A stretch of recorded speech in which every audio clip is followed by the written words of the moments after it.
이제 오늘은 5월 첫 주, 가정의 달의 첫 번째 주일인데 어린이 주일입니다. 그래서 우리가 오늘 예배는 특별히 더 어린아이와 같은 순수한 마음으로 하나님 앞에 예배하고 또 우리 교회에 있는 어린이들을 축복해 주면서 그렇게 보내는 어린이 주일이 되길 바랍니다. 우리가 참 아무리 들어도 싫지 않은 단어 중에 하나가 자유라는 단어죠. 자유는 너무나 좋습니다. 이 자유는 어디에 얽매이지 않아요. 그리고 자기 마음대로, 자기 마음 가는 대로 모든 것을 할 수 있는 상태. 이걸 가지고 자유라고 하죠. 근데 이 자유하고 좀 비슷한 단어인데 매우 다른 단어가 또 하나 있습니다. 이게 뭐냐면 방임이라는 단어죠. 방임. 이 방임은 뭐냐면은 어디에 얽매이지 않는, 그리고 그를 간섭하거나 하지도 않습니다. 그냥 내버려 둡니다. 이게 방임이에요. 자, 자유와 방임이 다 누군가에게 속박받지 않는 건 똑같습니다. 마음대로 할 수 있는 건 똑같습니다. 근데 전혀 다른 단어예요. 자유와 방임은. 자, 왜 이게 다른 단어가 있느냐?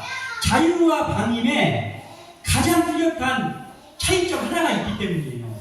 이 차이점이 뭐냐면은 자유는 경계가 있어요. 경계. 여기까지야 라는 경계가 있습니다. 자유는. 근데 방임은 그 경계가 없어요. 그냥 2판 4판이야. 방임은 마음대로 해 이거예요. 근데 똑같이 자유인데 자유는 경계가 있어. 네가 얼마든지 누려라. 근데 이건 안 된다. 여기까지다 라는 경계가 확실하다는 거예요. 이거는 사람만 그런 게 아니에요. 하나님이 천지를 창조해놓고 제일 먼저 이 자유를 주셨어요.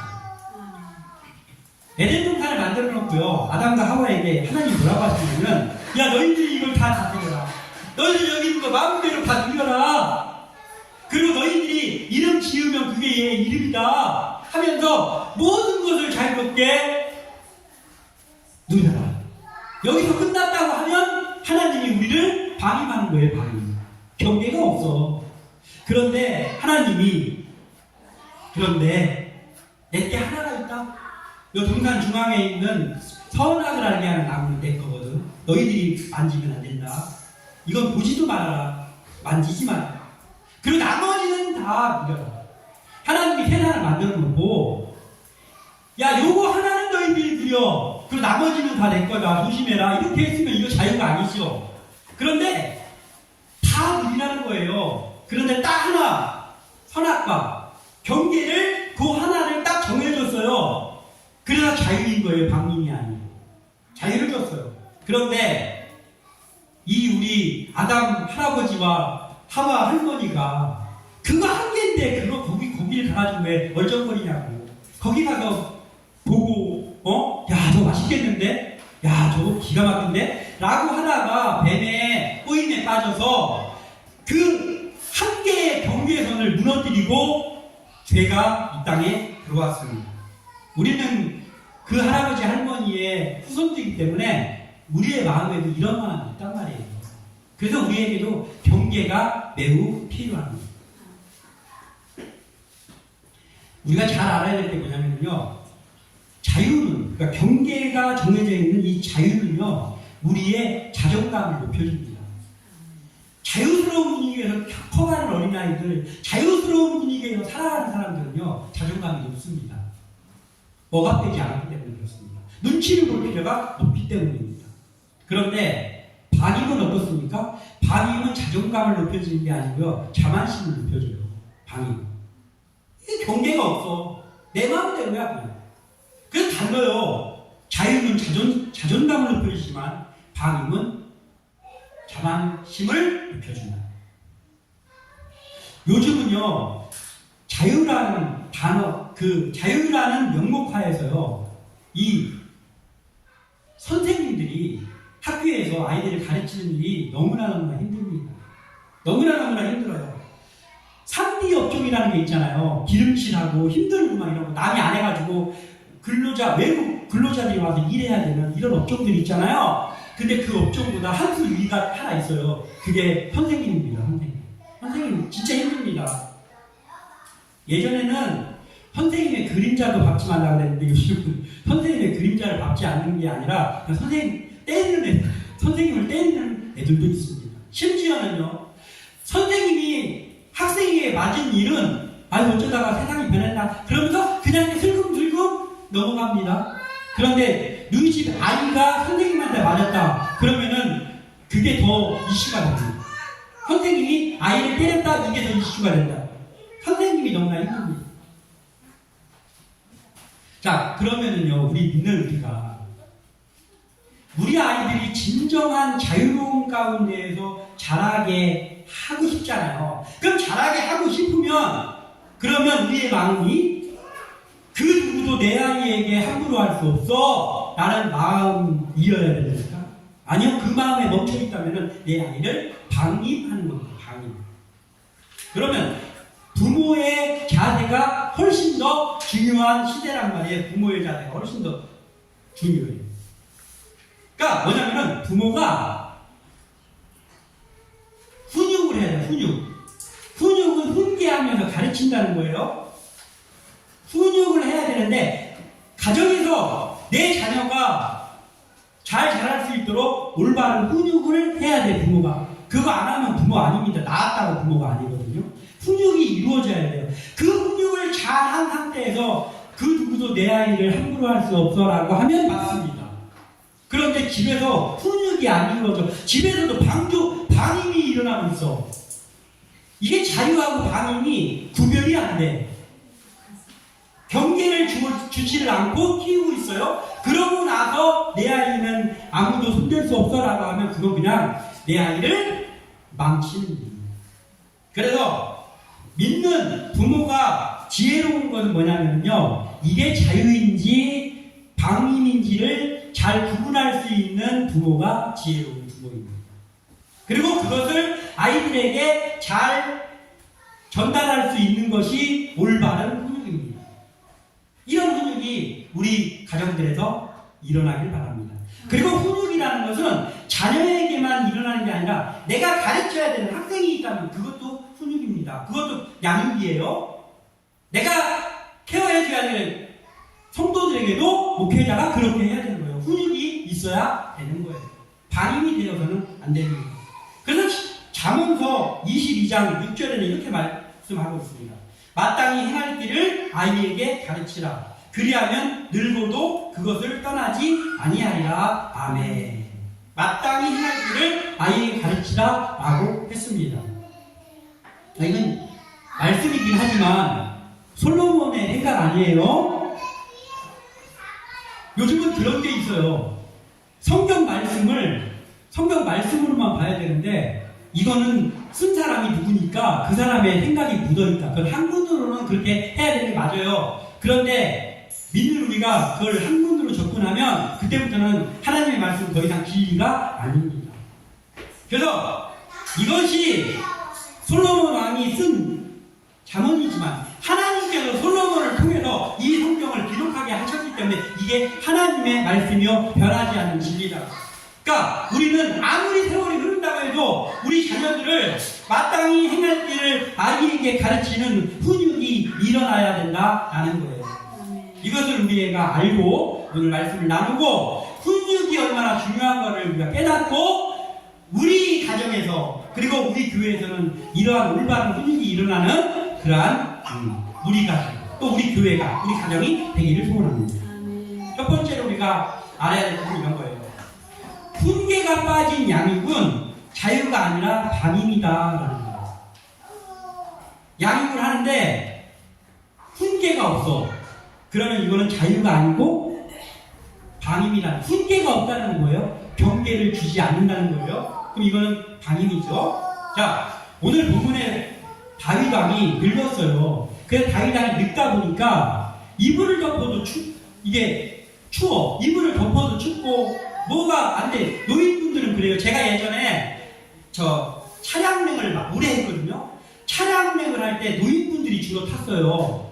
그럼 노인들이 이런 말을 하는 거예요. 요즘은 새벽기도 갔다가 약간 추웠어. 새벽기도 때 추웠어. 그러면 집에 가면은 오전이 다 갈 때까지 그 추웠던 그 오한이 없어지지 않는다는 거예요. 그때는 이해가 안 갔어요. 제가 훨씬 젊었거든요. 뭐 아무리 추운데 있다가도 와가지고 들어오면은 한 1분만 있어도 손이 따뜻해지는 것 같았거든요. 그런데 저는 그 누구보다도 손이 따뜻한 사람이었는데 지금 제 손이 찹니다. 노인이 아닌데 손이 차요. 그래서 이 손이 따뜻해지기가 오래 걸리더라고요. 그러니까 노인분들은 더 할 거 아니에요. 이해가 갑니다. 이 다윗 왕이 그런 상태가 됐어요. 그랬는데 아직 왕입니다, 다윗이. 그런데 그 다윗 왕의 넷째 아들이 아도니아인데 이 아도니아가 뭐라 그러냐면 아무래도 내가 왕이 되어야 되겠다. 스스로 왕이 되겠다고 합니다. 5절을 한번 다시 읽어보겠습니다. 시작. 그때 학깃의 아들 아도니아가 스스로 높여서 이르기를 내가 왕이 되리라 하고 자기를 위하여 병거와 기병과 호위병 50명을 준비하니 이랬어요. 자기가 왕이 되겠대. 아버지가 이제 내가 너에게 왕을 승계해 주겠다 이게 아니고 아버지가 눈이 시퍼렇게 살아있는 왕, 아직도 왕인데 현역이에요, 현역. 그런데 넷째 아들 아도니아가 자기가 스스로 왕이 되겠다는 거예요. 이 말도 안 되는 일은 경계가 없는 거예요. 이 아들은 경계가 없어. 자, 그럼 어떻게 이렇게 됐느냐? 자, 다윗의 첫째 아들이 있는데 그건 아히노암이라는 아내에게서 낳은 아들인데 그게 첫째 아들이 암논입니다. 이름이 암논. 원래는 그 다윗 하면 제일 처음에 부인이 누구냐? 미갈이에요. 사울의 딸 미갈. 근데 미갈이 그 사울을 하나님의 복귀가 들어온 것을 보면서 기뻐하면서 춤을 췄더니 여느 채토머리 없는 이 왕을 받나 하면서 얘기하다가 하나님께 저주를 받아가지고 그는 자녀가 없었어요. 그러고 이제 그 왕의 아내 중에 아히노암이 있었는데 그가 낳은 아들이 첫째 아들이 됐어요. 암논입니다. 근데 이 암논이라는 아들이 자기의 배다른 여동생을 몹술짓을 해서 근친상간을 일어납니다. 그래서 몹술짓을 해가지고 그 바람에 그 여동생의 오빠가 또 다른 그 압살롬이라는 다윗의 아들인데 감히 내 여동생을 욕보였어? 하면서 형이고 뭐고 얄짤없어 하면서 가가지고 그 암논이라는 첫째 아들을 죽였습니다. 압살롬이. 그래서 암논은 일찍 죽었어요. 그거 지금 없습니다. 세상에 없어요. 그리고 둘째 아들이 누구냐? 다윗의 둘째 아들이 누구냐? 길르압입니다. 길르압. 그런데 이 길르압이라는 아들은 별다른 기록이 없어요. 그냥 둘째 아들이라는 것 뿐이에요. 그래서 학자들은 이 아들은 뭐 병이 걸렸던 어렸을 때 뭐 병을 들었던 어쨌든 해서 일찍 죽은 것으로 그렇게 봅니다. 그게 타당한 이야기입니다. 둘째 아들이 없어요. 지금 둘째 아들이. 첫째 아들도 죽었고 둘째 아들도 없습니다. 그리고 셋째 아들이 누구냐면은 압살롬이에요. 압살롬 저번에 등장했었잖아요. 아버지 다윗 왕이 아직 늙지도 않았어요. 그런데 쿠데타 일으켰다가 실패해가지고 죽임당한 세 번째 아들이 압살롬입니다. 그리고 이제 드디어 오늘 등장하는 아도니아가 넷째 아들이에요. 그러면 지금 다윗의 셋째 아들까지 다 죽었습니다. 그러면 명목상으로는 명분은 있잖아요. 지금의 장남이 누구냐면 아도니아예요. 그러니까 아도니아가 왕이 될 수 있는 명분이 있단 말이에요. 근데 아버지가 그걸 허락한 게 아니에요. 그런데 자기 마음대로 자기가 왕이 되려고 지금 막 자기 호위병들 준비하고 군대를 준비하고 있어요. 이 말은 뭐예요? 아버지 앞에서 쿠데타를 우리 아버지 약해졌으니까 이빨 빠진 호랑이니까 하면서 쿠데타를 일으킬 준비를 하는 거예요. 매우 잘못됐습니다. 우리 6절을 한번 읽어보겠습니다. 6절 시작. 그는 압살롬 다윗의 난 태어난 자요 용모가 신이 준수한 자라. 그의 아버지가 네가 어찌하여 그리하였느냐고 하는 말로 한 번도 그를 섭섭하게 한 일이 없었더라. 아멘. 자, 이 다윗 왕은 하나님 앞에서 매우 진실한 사람이었잖아요. 하나님의 마음에 진실한 사람이었어요. 그런데 한 신앙인으로서는 성공했습니다. 그런데 집안의 가장으로서는 성공하지 못했어요. 이 다윗이 자식을 잘못 키웠어요. 실패했습니다. 왜냐하면 오늘 6절에 아까 읽었잖아요. 이 다윗이 결정적인 실수가 보면 훈계를 하지 않아요. 한 번도 혼낸 적이 없대요. 아도니아는. 한 번도 혼낸 적이 없어.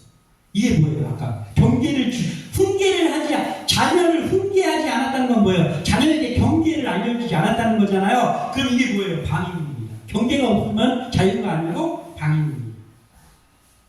지금도 마찬가지예요. 우리가 믿는 믿음의 가정이라 해가지고 내가 이렇게 하나님 앞에 신앙생활을 잘하고 있는데 목회자, 목사가 내가 이렇게 하나님 앞에 목회를 신실하게 잘하고 있으니 우리 자식들은 하나님이 지켜주셔가지고 잘 자라지 않겠어? 에이, 천만의 말씀입니다. 안 그래요. 목사로서는 하나님 앞에 신실한 목사 될 수 있어도 아버지로서는 실패하는 아버지들이 너무나 많습니다. 다윗도 그 중에 한 명이에요. 다윗이 하나님의 종으로 성공했지만 아버지로는 실패했다고. 왜냐하면 자녀를 훈계하지 않았어요. 우리가 이것을 마음에 새겨야 됩니다. 내가 믿음의 부모입니까? 그러면 믿음 생활을 철저히 하면서 자녀에게 올바른 훈육을 해야 됩니다. 믿는 사람이 아침에 나와가지고 성경가방 들고 나와가지고 옛날에 그런 사람들이 참 많았어요. 성경가방 들고 나와가지고 밤에 꼭 한 10시, 11시에 집에 가나 그 권사님들, 집사님들이 옛날에 많았습니다. 매우 잘못됐습니다. 내가 이렇게 신앙생활 열심히 했으니까 아니에요. 하나님은 교회를 중요시 여기지만 그것만큼 중요시 여기는 게 가족입니다. 가족 생활을 충실히 해야 됩니다. 그러면서 교회에 충실을 해야 되는 거예요. 부모도 마찬가지죠. 이런 거예요. 그래서 성경은 어떻게 말씀하고 있느냐? 에베소서 6장 4절에 또 아기들아 너희 자녀를 노엽게 하지 말고 오직 주의 교훈과 훈계로 양육하라. 이 말이 뭐예요? 아이들을 노엽게 하지 말라 이 말은 뭐냐면은 아이들 존중하면서 키우라는 거예요. 너희들 아이를 존중하면서 키우라. 단 말씀 안에서 교육해라. 아이를 존중하지만 말씀으로 훈육하라는 거예요. 이 말씀이에요. 에베소서의 말씀. 그러면 다윗이 아도니아를 한 번도 혼내지 않으면서 키운 이거는 잘못된 거죠. 자, 6절에 혼내지 않았는데 어떻게 혼내지 않았냐면 한 번도 혼내지 않았다고 해서 한 번도 이 단어가 나옵니다. 이 한 번도라는 단어가 뭐냐면은 히브리어예요. 히브리어 성경에는 어떻게 나왔냐면 미야 마우라는 단어를 썼어요. 미야 마우. 이 말이 뭐냐면요. 한 번도 이 말이 태어난 후로 자라는 동안 단 한 번도 이런 거예요. 그러니까 한 번도 혼내지 않은 거예요. 진짜로. 별로 혼내지 않아라 아니에요. 우리 자유롭게 키웠습니다. 이게 아니고 한 번도 혼낸 적이 없다는 거예요. 진짜로. 다윗의 이 행위는 아도니아의 아까 제가 말했잖아요. 자유는 자존감을 높이지만 방임은 자만심을 높인다 했죠. 이게 바로 아도니아의 자존감을 높인 게 아니고 자만심을 키운 거예요. 이 방임이. 우리가요. 내가 어른이고 내가 네 부모야. 내가 어른이고 내가 네 부모야 라는 그 점을 가지고 아이를 혼내잖아요. 그러면 그거는 올바른 훈육이 아닙니다. 내가 네 부모니까 너를 혼내는 거야. 내가 어른이니까 교회에서 내가 어른이니까 너를 혼내는 거야. 그래서 혼낸다고 하면 그거는 훈육이 아닙니다. 훈계가 아닙니다. 잘못된 겁니다. 그러나 말씀이 가르쳐주는 마땅히 행할 길을 가르치는 것 있잖아요. 이건 반드시 해야 되는 거예요. 내가 어른이기 때문이 아니고 내가 하나님의 대리자인 부모이기 때문에 그걸 해야 된다고. 그걸. 내가 네 부모니까 너 혼내는 거야가 되면 안 되는데 내가 하나님이 내 자녀 너를 나에게 맡겨줬어. 내가 그 대리자야. 그래서 내가 너를 훈계한다 라는 훈계가 일어나야 된다는 거예요. 말씀 안에서 믿음으로 훈계를 하잖아요. 그러니까 혼내는 거죠. 어떻게 보면 훈계는 혼내는 것도 들어있잖아요. 말씀 안에서 훈육을 해. 그러면 아이가 노엽지 않아요. 그때 당시에는 막 울고 막 삐졌다고 하고 그럴 수 있지만 노엽지 않아. 그 마음이 노엽지 않아. 그런데 내가 네 부모다, 내가 너보다 어른이다 라고 하는 거에서 혼내면 그러면 그게 훈계가 안 되고 노여하는 마음이 생길 수 있다라는 거예요. 내가 지금은 힘이 없어서 그렇지만 우리 아빠가 나 지금 혼내니까 내가 지금은 어쩔 수 없으니까 약하니까 그러지만 내가 나중에 커서 우리 아빠를 용서하지 않을 거야. 이런 마음들을 먹는 자녀들이 얼마나 많은지 알아요? 이게 잘못된 훈계가 일어나기 때문에 그렇습니다. 그래서 말씀으로 훈육하라는 거예요. 말씀으로 훈육하면 그때는 아이가 울 수도 있고 하지만 그 말씀으로 부모가 올바른 훈육을 하면은요, 그걸 부모가 훈육하고 끝나는 게 아니라 부모가 혼냈어. 그 뒤에 성령의 역사가 따라온단 말이에요. 아멘. 성령이 그 아이의 마음을 위로해 준다는 거예요. 그래서 올바른 교육이 되는 거예요. 그러니까 그 아이의 마음은 우리 하나님께서 만져주실 거니까 그걸 믿고 나는 말씀 안에서 경계를 정해주고 훈육을 해야 되는 거예요. 그럼 하나님이 그 아이를 일평생 책임져 주십니다. 어떤 경우에도 아이를 부모의 기분과 상황에 따라서 혼내면 안 됩니다. 별로 혼나야 되는 일을 안 했어. 그런데도 내가 지금 뭔가 편치 않아. 그랬더니 아이를 막 엄청나게 닥달하면서 혼내. 안 됩니다. 아이가 노요합니다. 진짜로 이거는 혼내줘야 되는 일이에요. 따끔하게 혼내줘야 되는 일인데 내가 오늘 기분이 괜찮아. 그러니까 그냥 넘어가. 일관성이 없어요. 내가 교훈하는 건 일관성이 없다고. 그래서 말씀에 어떻게 한 거에 따라서 훈육을 해야 된다. 왜냐하면 말씀은 변하지가 않거든요. 그러니까 그대로 해야 됩니다. 그래서 일관성이 있는 말씀으로서의 양육이, 훈계가 일어나야 돼요. 이것이 빠지면 자유가 아니고 방임입니다. 이것을 우리가 먼저 알고 우리 온 부모님들이 그리고 누군가를 가르쳐야 되는 우리가 그 일에 그 마음을 가지고 있기를 소원합니다. 아멘. 그리고 또 하나, 장점에는 올바른 훈육이 더해져야 그게 강점이 된다는 거예요. 장점하고 강점은 다른 거예요. 자, 우리가 이런 말 있잖아요. 그 사람은 그게 최고의 장점이면서 그게 최고의 단점이야, 이런 말을 하잖아요. 저한테도 그런 게 있어요. 나의 최고의 장점이면서 단점이 저도 있습니다. 다 있습니다. 장점이면서 약점이 이게 어떻게 보면 말이 안 되는 말인데 이게 말이 엄청 되는 말이에요. 그런 게 많아요. 장점이면서 그 약점, 단점. 자, 예를 들면 이런 거예요. 언변이 되게 좋아. 말을 잘해. 그런 사람 있잖아요. 말을 잘하는 사람이 있습니다. 말을 잘하는 건 장점입니까? 단점입니까? 장점이죠. 이보다 더한 장점이 어디 있습니까?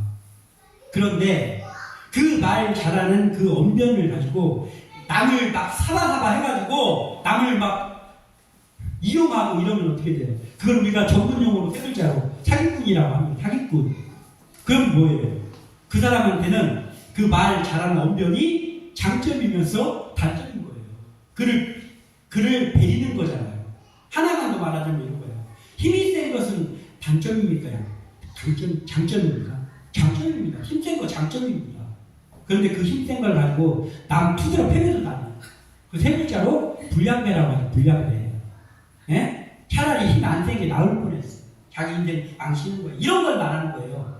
장점이면서 약점, 단점.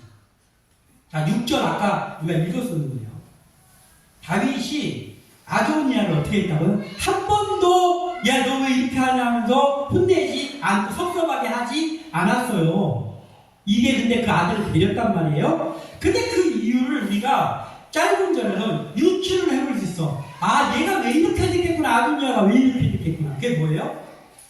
그 위에 뭐가 있어요?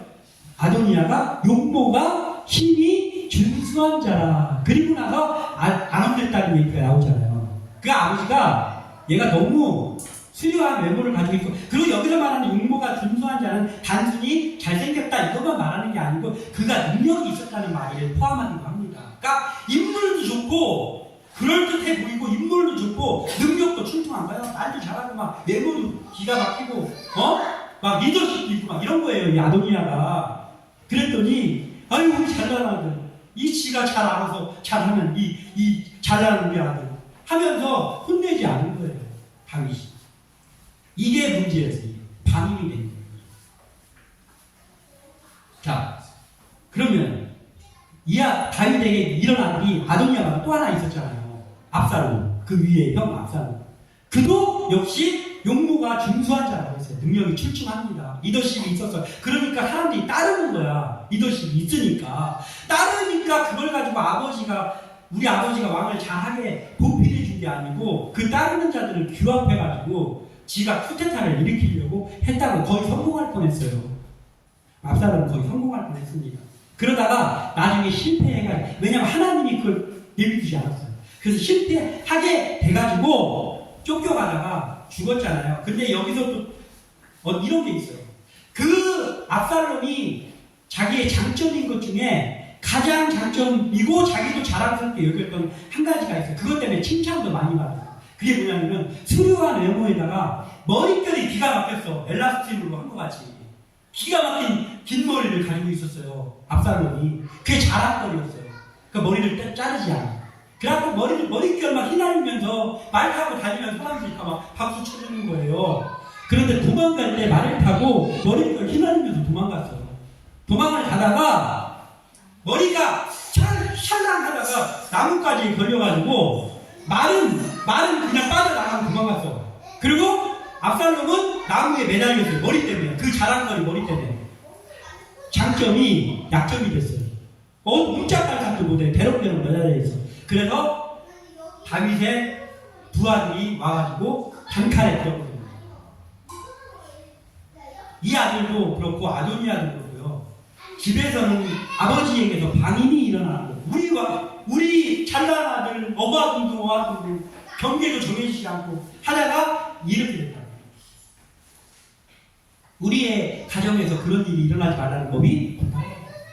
그래서 우리는요, 자유하고 방임을 부모인 우리가, 가르치는 우리가 먼저 잘 말씀을 통해서 알아야 돼요. 그 기준 하에서 내 자녀를 키워야 되고 내 성도들을 케어해야 되는 거예요.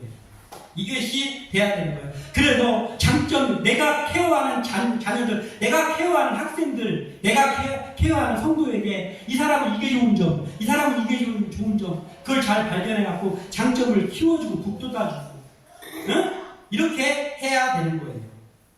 그냥 무조건 어화등등 하면 안 됩니다. 그래서 우리가 알아야 될 게 뭐냐면 이런 거예요. 우리가 장점을 잘 칭찬해주고 경계를, 네가 이걸 가지고 이렇게 하라는 경계를 말씀 안에서 잘 해줘야 되는 거예요. 근데 우리가 조심해야 될 게 두 개가 있어요. 뭐냐면은 장점을 잘 키워주면 그게 강점이 된단 말이에요. 근데 그 강점이 돼야 되는데 마냥 어화등등하고 너 잘한다 우리 아들 잘났다를 해주면 그것도 방임이에요. 그리고 또 하나가 있어요. 또 조심해야 될 게 한 가지가 있어. 이놈이 가가지고 교만해질까봐, 내 자녀가, 내가 키우는 학생이, 내가 키우는 성도가 교만해질까봐 전혀 칭찬을 안 해줘. 이것도 잘못된 거예요. 전혀 칭찬을 안 해줘. 왜냐하면 내가 칭찬해주면 얘가 교만해질까. 그것도 올바른 훈육은 아닙니다. 장점은 북돋아주고 칭찬도 해주면서, 그러나 말씀 안에서 경계를 정해주면서 이렇게 해야 되는 거지. 얘가 교만해질까봐 그냥 옛날 서당 훈장처럼 이렇게 하면은 안 된다. 그래서 장점에는 올바른 훈육이 더해질 때 그게 강점이 된단 말이에요. 우리 어린아이들이 자기 강점으로 자기가 스스로 할 수 있으니까, 없으니까 우리가 해줘야 되잖아요. 이것을 해야 되는 게 부모요, 목회자들이요, 선생님들이요. 이걸 우리가 알아요. 그리고 마지막 한 가지는 있는 거예요. 삶의 방향성에는 올바른 훈육이 필요하다. 삶의 방향성. 삶의 방향성은 사람에게 있어서 너무나 중요하잖아요. 이게 방향성이 없어. 그러면 갈팡질팡하면서 가잖아요. 그러니까 삶의 방향성은 매우 중요합니다. 자, 그러면 우리가 그리스도인이잖아요. 그리스도인의 삶의 방향성이 무엇인가를 알아야 되잖아요. 간단하게 알려주고 있어요. 빌립보서 3장 14절. 표대를 향하여 그리스도 예수 안에서 하나님이 위에서 부르심의 상을 위하여 달려간다. 아멘. 이게 그리스도인의 삶의 방향성입니다. 여기서 말하는 표대를 향하여 달려가는데 이 표대가 누구예요? 예수 그리스도.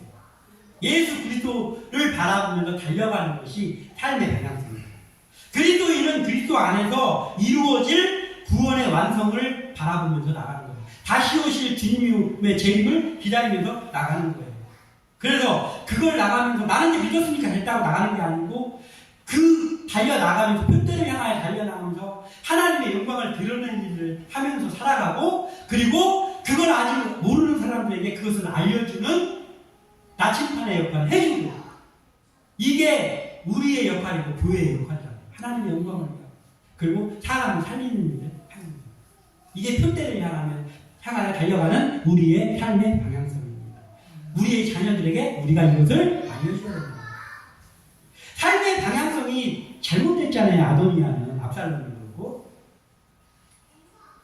이게 어떻게 됐는지를 보면 오늘 읽어보면 9절과 10절 읽어보겠습니다. 시작. 아도니아가 에드로겔 근방 소엘렛 바위 곁에서 양과 소와 살찐 송아지를 잡고 왕자 곧 자기의 모든 동생과 왕의 신하된 유다 모든 사람을 다 청하였으나 선지자 나단과 분하야와 농사벨과 자기 동생 솔로몬은 청하지 아니하였더라. 이게 바로 삶의 방향성이 잘못된 사람의 행동이에요. 그냥 뭐냐면 이런 거예요. 아도니아가 방임으로 인하여서 잘못 컸어. 자만심만 있어. 그래서 다 자기를 따라야 되는 거예요. 다 자기를 어와둥둥을 해줘야 되는 사람으로 컸어요 지금. 그래서 아버지가 살아있는 데는 자기가 스스로 왕이 되겠다는 거예요. 그러면서 거기 자기를 따르는 사람들을 규합을 해가지고 지금 쿠데타를 준비하고 있습니다. 그래서 그들에게 나쁜 짓을 하기 위해서 다른 사람들을 북돋아주면서 지금 살찐 송아지 잡고 지금 잔치를 벌리고 있는 거예요. 그런데 진짜로 옳은 사람들, 진짜로 자기가 같이 해야 될 사람들을 소외시켰다 그랬어요. 소외시켜. 왜냐하면 나쁜 일을 잘하기 위해서. 진짜로 선한 사람들은 소외시키고 악한 사람들은 어화등등을 하면서 자기 편을 만들고 있는 게 아도니아입니다. 이게 방임 가운데에 경계가 정해지지 않은 상태에서 삶의 방향성이 잘못된 사람의 한 일입니다. 우리가 살다 보면 이런 사람들이 있어요. 우리 주위에. 저 사람은 어떻게 착한 사람들은 자꾸 막 밀어내고 착한 사람들은 막 어떻게 해서든지 막 깎아내리려고 하는데 진짜 나쁜 사람들하고는 짝짝꿍이 잘 되고 막 한통속이 잘 되는 사람들이 있잖아요. 없습니까? 아, 저는 많이 받아요. 지긋지긋합니다. 그런 사람들을 생각하면. 예? 이런 게 왜 그러냐면 삶의 방향성이 잘못되어 있는 거예요. 이 속에 어쩌면 이 사람들이 예전에 그 반응 속에서 자라왔다는 것을 알 수 있죠. 잠언 17장 15절에 악인을 의롭다 하고 의인을 악하다 하는 이 두 사람은 다 여호와께 미움을 받느니라. 아멘. 이런 거예요. 삶의 방향성이 잘못되어 있으면 막 교만하고 막 사람들 막 업신여기고 하는 사람들끼리 막 같이 한 패가 잘 돼. 서로 아우 너무나 지혜로워요 막 이러면서 서로 칭찬해가면서 삶의 방향성이 잘못돼서 그렇습니다. 삶의 방향성. 목사가 성도들이 그런 일이 일어났어. 그럼 성도들만 잘못된 게 아니라 아 내가 잘못 가서 막 됐구나 반성해야 돼. 그래서 이게 안 되게 하기 위해서 올바른 훈육이 일어나야 됩니다. 부모는 죄가 하말티아라는 단어예요. 근데 관역을 빗나간 화살이라는 뜻이에요. 어느 관역이냐면 하나님의 관역을 빗나간 화살이라는 뜻입니다. 하나님의 뜻에 맞지 않는 모든 것이 죄라는 거예요. 하말티아.